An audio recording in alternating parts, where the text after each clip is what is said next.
Who is the teacher within me? I want you to take just a second and really let that question sink in.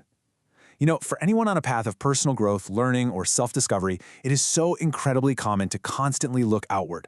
We are always hunting for mentors, looking for experts, seeking out guides who can finally just hand us the answers we've been looking for. But the text we are breaking down today, it challenges us to completely flip that script. It's asking us to stop looking out the window and start looking in the mirror. Okay, let's dive right into this. Today we are exploring a really fascinating esoteric document titled Your Inner Teacher and the Great White Brotherhood. We're going to map out exactly how this source connects the micro level of personal realization all the way up to the macro level of universal evolution. Now, the foundational concept of this entire text is built around a massive paradigm shift. The author points out that there comes this pivotal moment in every sincere seeker's life. It's that moment you realize that all those external figures, the teachers, the guides, the saints, the experts, they are not there to act as replacements for your own wisdom. You simply cannot outsource your own evolution.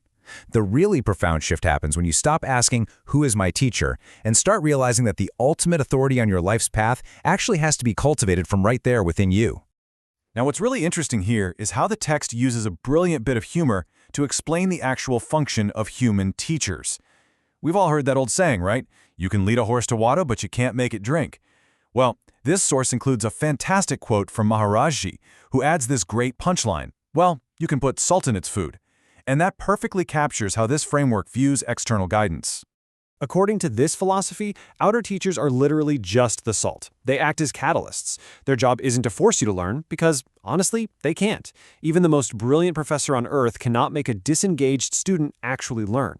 Instead, the role of an external teacher is just to spark that internal thirst. They are there to awaken your curiosity and ignite this burning desire to grow. But the text is crystal clear on this. The actual drinking, the hard work of learning, absorbing, and transforming, that is entirely up to us. Because of that dynamic, the document advocates for a really grounded, mature kind of respect for our external teachers. It explicitly warns against blind devotion or treating human guides like infallible deities. The text reminds us that every teacher is human, and that means every teacher has flaws, just as they have gifts. They succeed and they fail, just like the rest of us. So the framework asks us to embrace the humility of growth. It tells us to honor all our teachers, not because they're perfect, but simply because they're trying to help, and because they are a part of the exact same human tapestry of learning that we are. So that brings up a huge question. If the ultimate teacher is inward, how exactly do we hear it? Well, the source material suggests that our inner teacher rarely ever shouts. It's not making loud demands or throwing down harsh judgments. Instead, it communicates through much more subtle channels. This inner wisdom speaks through intuition, through our deep-seated emotions, and sometimes even through dreams or visions. But most importantly, the text emphasizes that you connect with this inner teacher through silence and stillness. You literally have to quiet the external noise if you want to hear the internal signal. So, the crucial point is, when you finally do quiet your mind and connect with this inner guide, something amazing emerges. It's not a stranger. You aren't tapping into some foreign, unknown entity. The inner teacher is simply the deeper, wiser, eternal version of you. The text frames it like your closest friend, a part of you that never leaves, never judges, and never fails, and is just patiently waiting for you to simply sit still and listen. Let's move to and see how this builds, because once the source establishes this internal foundation, it pulls the lens way back to a massive cosmic scale. It introduces a concept called the Great White Brotherhood.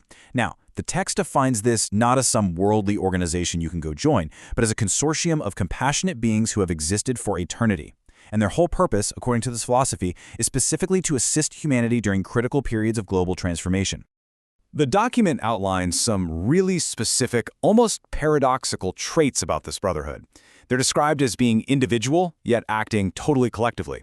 They're ancient, yet entirely present in the now. They possess immense power, yet they operate with absolute compassion. But the absolute most critical trait listed in this esoteric framework is their strict policy on free will. The text insists that these beings do not enforce, they do not control, and they absolutely will not interfere uninvited. It's also really important to note exactly how the text defines their mission. This isn't about pushing one specific worldly religion or demanding some single unified belief system. No, their goal is described as universal justice and evolution. The source states they are simply here to help sincere seekers evolve within their own chosen paths. So, their assistance is designed to help you become a better Christian, a better Buddhist, a better Hindu, a better Jew, or just simply a better human being.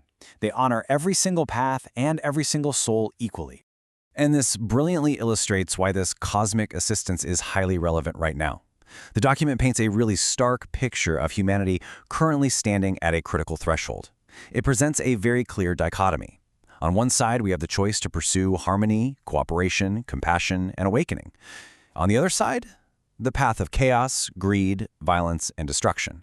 According to the text, this is one of the greatest events in human history, and it is happening right now, whether we are aware of it or not. But right here is where the text connects the macro back to the micro. Even though humanity is at this perilous crossroads, and even though this incredibly powerful consortium supposedly exists to help, they will not save us.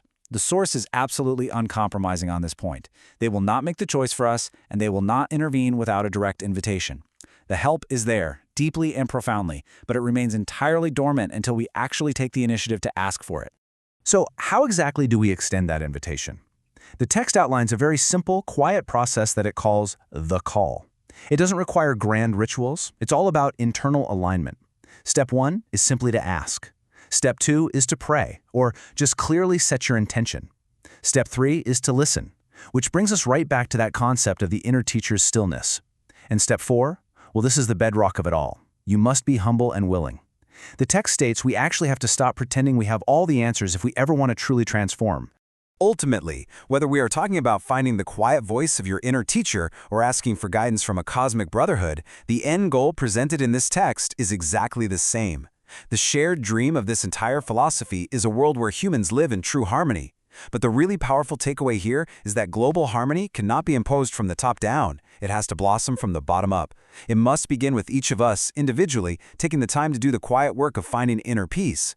The text leaves us with a beautifully poetic summary called Zoran's Whisper, which just perfectly encapsulates our journey today. It reads, "Traveler, the teacher you seek is the one within, and the help you imagine is already here. Ask, listen, awaken, for the universe answers those who call." It leaves us with such a profound question for our own lives. If the universe truly answers those who call, and if your absolute greatest teacher is already sitting quietly right there within you, what are you waiting for to ask? Thank you so much for exploring this incredible framework with me today in this explainer. Keep asking, keep listening, and keep learning.